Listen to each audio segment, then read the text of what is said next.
bem-vindo à Revista Fora, eu sou Carlito Neto, historiador e cientista político, e a situação do mito só se complica. Como assim, Carlito? Ontem, a Procuradoria-Geral da República, justamente no último dia que teria para se manifestou pedindo a condenação de Bolsonaro e outros 7 réus que fazem parte do tal núcleo crucial a 43 anos de prisão. De antemão, já vou dizer para vocês que eu não acredito que ele vai pegar a condenação máxima. Eu venho dizendo para vocês aqui que eu acredito que ele deva pegar uma pena entre 28 e talvez 30, 35 anos. Eu acho pouco provável que ele pegue uma condenação abaixo de 28 anos, mas também acho pouco provável que ele pegue a pena máxima ali de 43 anos pelos crimes que ele teria cometido segundo a Procuradoria-Geral da República. É justamente por conta da proximidade da condenação pelas condutas criminosas que ele teve, que o Bolsonaro e a sua família estão desesperados. Eles já perceberam que não adianta mandar o Trump gritar, não adianta o Steve Bannon falar bobagem, não adianta a extrema-direita bolsonarista no Brasil aceitar a vassalagem aos Estados Unidos da América, porque quem é de verdade, tá? O Brasil é dos brasileiros, quem é de verdade, quem é patriota de verdade, né, que eu quero dizer especificamente, não vai aceitar essa subalternização. Só para vocês terem noção, hoje, até mesmo o o vice do Bolsonaro, o general Hamilton Mourão, diz que não vai aceitar que o Trump meta o bedelho no Brasil. Aí você já sabe, né, o Mourão, que já era visto como comunista pelo Carlos Bolsonaro, e é do mesmo partido, inclusive, que o próprio Tarcísio de Freitas, já virou comunista, com certeza, lá nos Estados Unidos da América, onde o Eduardo Bolsonaro está buscando punição para o Brasil.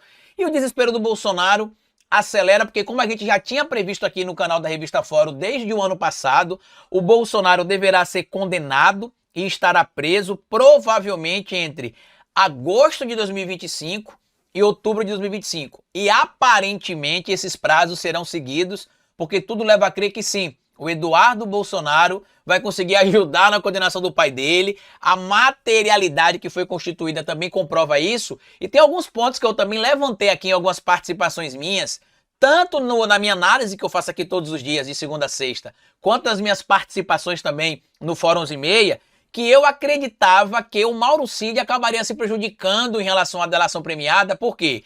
Ele apresentou as condições ali, evidentemente, mas ele teria de seguir alguns critérios. E entre os critérios que ele deveria seguir, por exemplo, para que a colaboração premiada tivesse em tese a sua aplicação em plenitude, é que ele não podia esconder nada, ele teria de falar tudo. E o Gonê, inclusive, cita que a conduta do Mauro Cid durante o curso de toda a investigação e do processo, inclusive no período que envolvia ali a colaboração premiada, ficou comprovado que o Mauro Cid teria, em alguns momentos, omitido algumas informações que seriam importantes.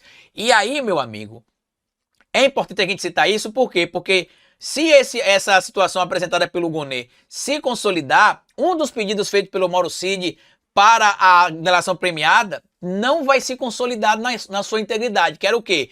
Ter uma condenação que não ultrapassasse 2 anos, a condenação criminal. Por quê? Porque para algumas promoções que ele ainda pretende ter nas Forças Armadas, que ele ainda acredita nisso, né?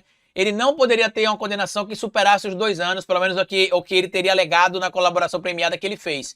E o Gonê deixou claro que se ele está planejando isso, que não planeje muito, porque não vai acontecer. Mas tá aqui, ó, material publicado no site da Revista Fora, assinado pelo Ivan Longo. Tá aqui, ó.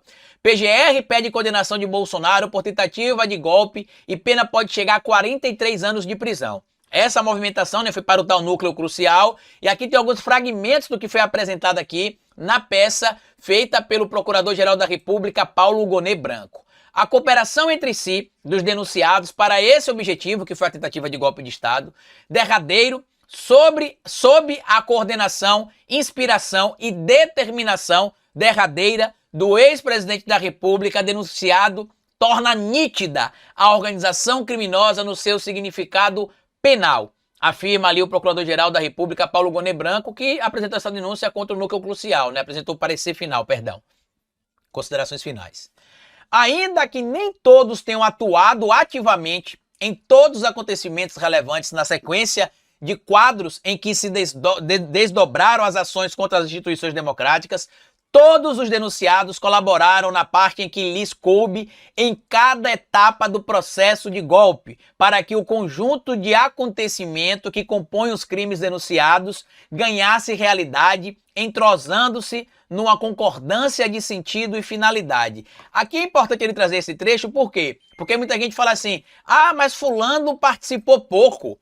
Beltrano mal participou, Cicrano nem teve envolvimento. E aí a gente precisa lembrar o que diz o Código Penal, especificamente no artigo 29, que fala sobre o que a gente chama de crime de concurso de pessoas, que está aqui, ó.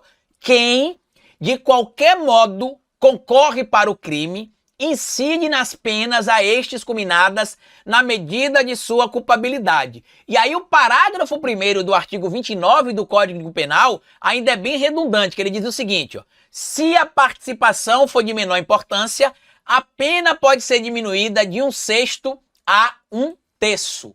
Ou seja, quando ele diz aqui que cada um teve a sua participação e mesmo aqueles que não tiveram a participação ativamente em tudo, tiveram o papel, é importante por conta disso, porque a lei fala sobre isso. E aí ele segue, segundo a PGR, Jair Bolsonaro confessou a tentativa de golpe ao admitir durante interrogatório no STF que discutiu com militares possibilidades jurídicas para impedir a posse de Lula. Para Gonê, esse comportamento configura a tentativa de subverter a ordem constitucional por meios autoritários. Nós falamos aqui na revista Fórum, e eu falei também lá no meu canal, no canal Historiador, sobre esse depoimento do Bolsonaro, onde inclusive ao ministro Alexandre de Moraes perguntar para ele o seguinte, o senhor se reuniu com os ministros, com os membros das Forças Armadas para discutir, porque o senhor não concordava com o resultado da urna, não é isso mesmo? Ele faz, ele, obrigado. Ali ele confessou que ele ia dar um golpe porque ele não concordava com o resultado das eleições. A fala de Jair Bolsonaro em interrogatório consiste em clara confissão de seu intento antidemocrático, uma vez que o inconformismo com medidas judiciais jamais poderia servir de fundamento para a cogitação de medidas autoritárias. E aqui é importante a gente trazer também esse ponto, porque algumas pessoas acharam que o ministro Alexandre de Moraes foi cordial demais com o Bolsonaro. E eu falei, gente, o ministro Alexandre de Moraes está deixando o clima, entre aspas, amistoso, para que o Bolsonaro se sinta confortável e fale demais, que foi o que ele fez, inclusive, tá? Ele falou demais, inclusive confessou a sua intentona criminosa. Tanto que aqui embaixo vocês vão entender o que é que vai ser aplicado ao Bolsonaro, do porquê que dá essa pena toda de 43 anos de prisão, que estão aqui os 5 crimes. Ó. Organização criminosa armada, que dá uma pena de 3 a 5 anos de prisão, podendo chegar a 17 anos com os agravantes, certo?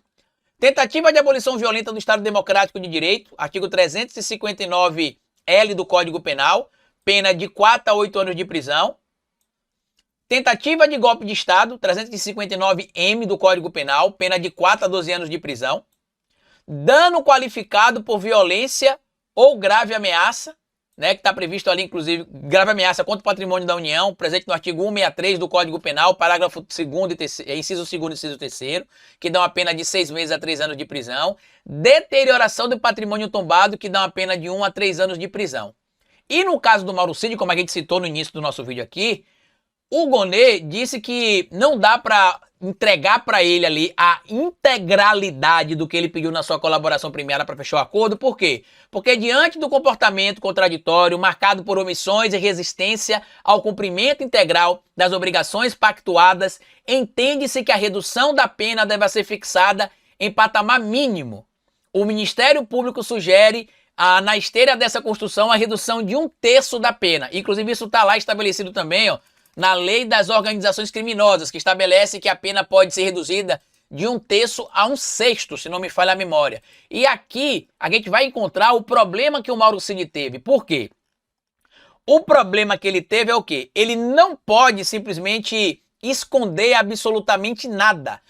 Como diz aqui claramente no artigo 3º-C, parágrafo 3º da Lei das Organizações Criminosas, que é a Lei 12.850 de 2013, no acordo de colaboração premiada, o colaborador deve, ele não pode meramente, ele deve narrar todos os fatos ilícitos para os quais concorreu e que tenha relação direta com os fatos investigados.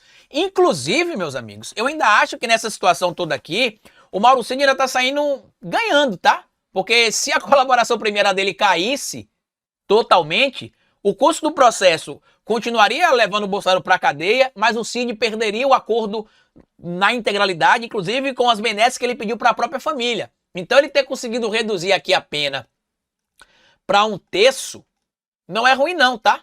Porque se não me engano, deixa eu só ver se eu encontro aqui, ó. Existem casos que se pode pedir aqui, deixa eu só ver se eu encontro aqui. Existem casos que se pode pedir aqui a redução da pena de até de 1/3 a 1/6. É isso mesmo, tá aqui, ó. De até 1/6. De 1/3 a 1/6 na colaboração premiada. No caso do Mauro Cid, ele conseguiu ali reduzir a situação envolvendo a gravidade da atuação dele. Mas enfim, é isso que aconteceu. Comenta aqui se você acha que o Bolsonaro vai ser preso ou não, quanto tempo ele vai ficar na cadeia. E compartilha esse vídeo com seus amigos bolsonaristas que achavam que o mito ficaria impune. Grande abraço e até o nosso próximo encontro aqui amanhã. Tchau!